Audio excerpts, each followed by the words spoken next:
And hello everyone, welcome back to another video. And for today's video guys is i-share ko po sa inyo this time kasi sa mga panahon ngayon is uso po yung hand mouth foot disease or HMFD. Yan, sakit po yun nakukuha sa mga kumbaga makatakod siya. So uso na siya karon nga sakit sa mga bata 10 years old pababa. Yan, be careful po mga mom she's out there.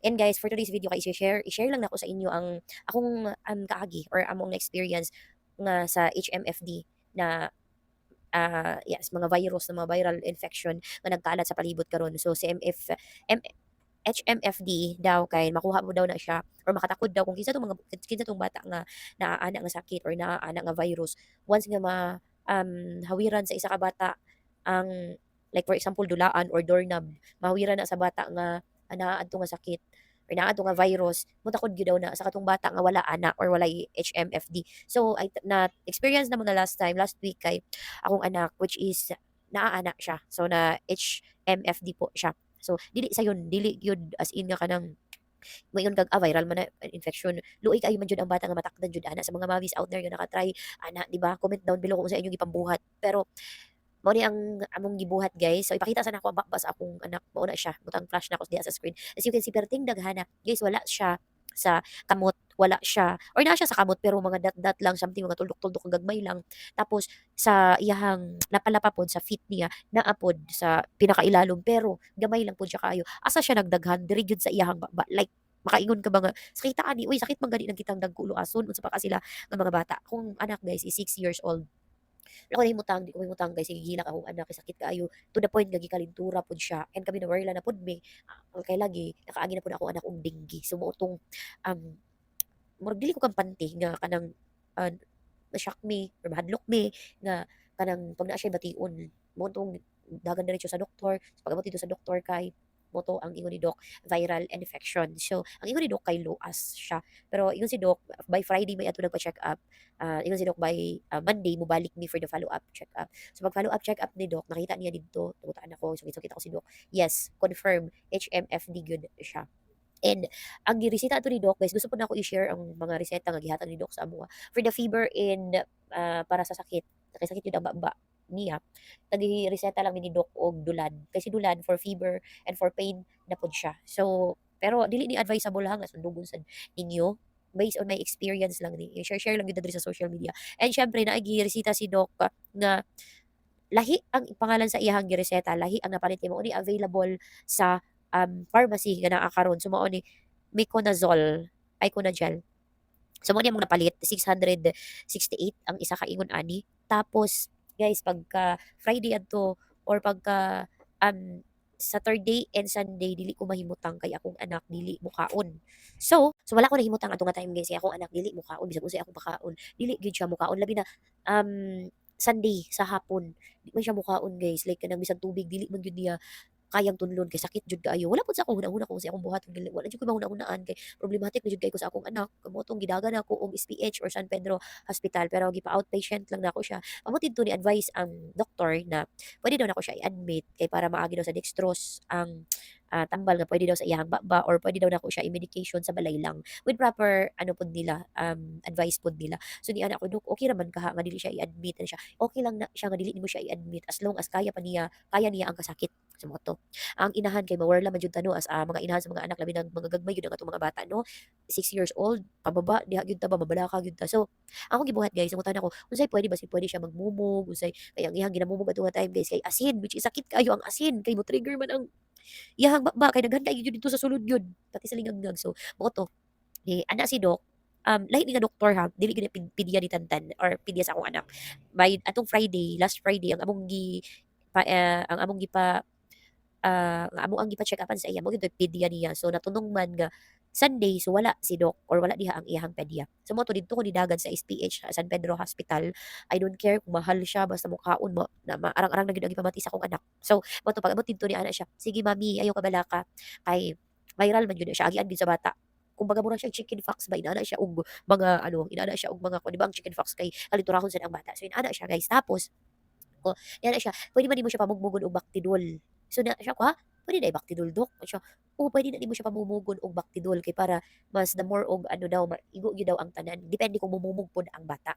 So ang advice ni doc sa ako kung dili gyud na momumog ang bata, mokuha kang Bactidol tapos isagol nimo sa tubig tapos, gamitan nimong cotton buds, itap-tap daw nimo didto sa mga part nga naa atong mga luas or kadtong yung nasa dito sulod sa baba. Akong anak guys kay dili man mo nganga. So ni ana pud si doc nga, "Mami gamiti og straw imong anak, ayaw lang sa siya painom tubig kay sakit gid kay na maigo og tubig, maigo og basa." Mao nang gamiti og straw. So mao to, naka-idea ko bitaw no, straw di ay doc no. Di ka wala mo kay mahuna-hunaan nga, "Kani uy buhatan ni uy, ayaw sig tinanga." Inana jud ako gibuhat guys, so pag-abot dito sa mo to kay naproblema na jud ko guys no, kay dili jud mukaon siyang bisan mga soft na food like yogurt, naglugaw na ko, something nag-oatmeal na ko, dili gyud siya mukaon. So iyan ko dok, basig unsay puwede nga gatas nga kanang di ko ma-worry ba nga kanang mapasmo ni kay walay kaog kanon. So mo to guys, resitaan ko niyang Pediasure nga milk. So mo to ni ana siya pag makainom imong anak ana ayaw ka worry kay dili mapasmo imong anak ana kay ang equivalent daw adto nga milk sa isa ka timplahan mura lang po daw siya og kanon. So didto ko nahupay-hupay ang akong gibati, Diyos ko. Dili ana ko, okey dok, thank you kaayo dok. So mo to kailangan jud no, advice yun sa mga nanay dira ano kung nayon say pambation sa inyong mga anak, kailangan dagan jud mo sa pinakaduol nga health center or pinakaduol nga hospital. Ayaw lang mo pag kung kaya sa bata nga dili ipa-admit, ayaw lang siya ipa-admit. Siyempre mangutanan man punta sa doktor nga kaya ra ba ni nga dili ipa-admit. So ayaw lang pud siya ipa-admit kung kaya ra gyud niya. Pero kung nahadlok na jud ka like labi na wala kay kauban, so better na ipa-admit na lang jud kay para daw di ma-dehydrate ang bata. Kay isa sa ka-dehydratan sa bata kanang dili gyud maka-intake og tubig. Anything na liquid dapat makainom gyud ang bata og liquid para dili ma-dehydrate. So katong ako guys kay nag-start to og udto hangtod naghapon di mo siya mainom og tubig. So mo tong nag-worry na ko grabeng balakahan yung taon na mo uy. So mo to ni ana ko ay dili ni magsilbi kailangan mo adto jud ko sa hospital mo adto jud ko og doktor. So ang ako idea pod kay kung doktor man good when we say doktor mo adto ta og SPMC pero nagharang na sakit dito sa SPMC guys imbis kay ang imuhang anak maulian matakdan og mga sakit didto so mo tong ni ana jud ko nga di jud ko magpa SPMC didto jud ko sa SPH gud kay although limpyo man ang SPMC, wala man ko'y ano diha sa SPMC, limpyo gyud ilahong hospital dira, ang kaapan lang jud kay perting daghana gyud diha og tawo nga maghulat, like dili pud ka ma-cater dayon. So, lahi gyud dito sa SPH pag adto na ako didto, naa gyud dayon nurse, naa gyud dayon asikaso gyud sa imo mga information nga need nila, asikasuhon gyud dayon kanila. So, maunang much better gyud kung kaya sa bulsa, didto na lang jud ka sa dili ka mahasol, parang dili pud ka ginakapoy or kanang murag gina-torture ba sa paghulat, kung gano sa ka ma-entertain, ana gud. So, kung naa kay budget gyud, siyempre adto gyud ta sa kanang inaana private nga hospital. Pero kung wala jud, siyempre modagan gyud ta og public. So, mo to iyang reseta sa ako ang milk nga Pediasure, the name itself na sure ka kadili jud mapasmo ng imuhang anak. So, mo to guys, pag mo diri sa balay, pag-abot diri sa balay parang nahuwas-huwasan ko adto, gipainom na ko siya og milk. Didto na pud ko nawarla kay naisuka na pud siya pag-inom sa milk siguro iyang tiyan ba parang nakalitan kay wala pud siya kaon gikan sa udto hangtod nag 5 PM wala siya kaon, wala siya intake og tubig.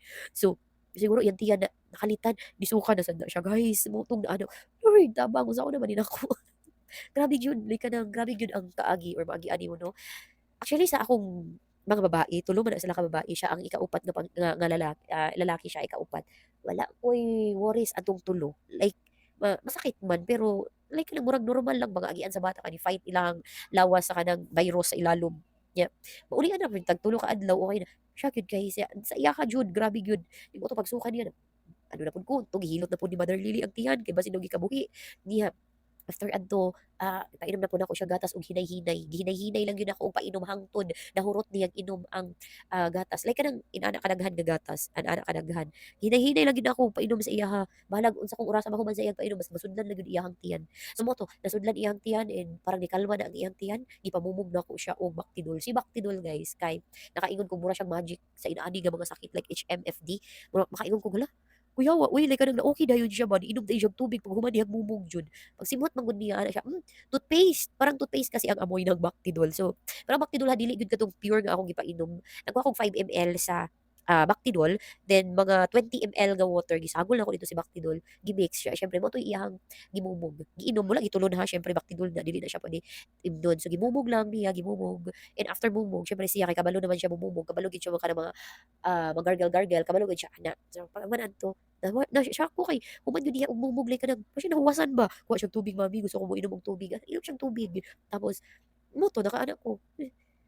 wa gyud siya'y ano, Mactinol is the answer, and after that gibutangan pud nako aning isa sa di sa nakatabang. Although medyo mahal gid siya guys, pero kailangan jud nato siya i-provide para lang jud mahilang atong anak, para madali or labi ang ilahang kani siya guys mabutang, kani daw siya nga ointment, mo daw ni ang puli sa Daktarin. 'Di ba naka-remember mo og Daktarin na mga advertisement sa una sa TV or sa radyo? Daktarin is the ano, tambal sa mga luas, mga something sa baba. Mo daw ni siya ang puli. Ingon sa mga pharmacy, wala na daw ang Daktarin karon, mao daw ni ang gipuli. So mao ni ingon sa pindya sa akong anak na wala na daw si Daktarin, kani daw di ay ang gipuli. Yan na si Doc say, ipakita man ako, kuno kani ang gihatag sa amo. Okay ra na mami. So mao to guys, wala lang gusto lang nako i-share sa inyo kay basig nawari lang na pud mo sa inyong mga anak dira abang nga kanang naigi pagbati or kanang or naka-try sa ako ang na-experience pod like HMFD, viral sa mga bata, viral infection sa mga bata. Ayan guys, siyempre tanaw nimo nga tanawa po nimong bata kung dili gyud niya kaya ang sakit, idagan na og health center or hospital, dili ta pa kampante sa panahon karon. So that's it with this video guys. Medyo murag nataas na gyud ko diri nga video. Thank you so much everyone for watching. Once again, this is me Moti Baliling. Ingat po kayo lahat. God bless everyone. Mabuhay. Paalam. Bye.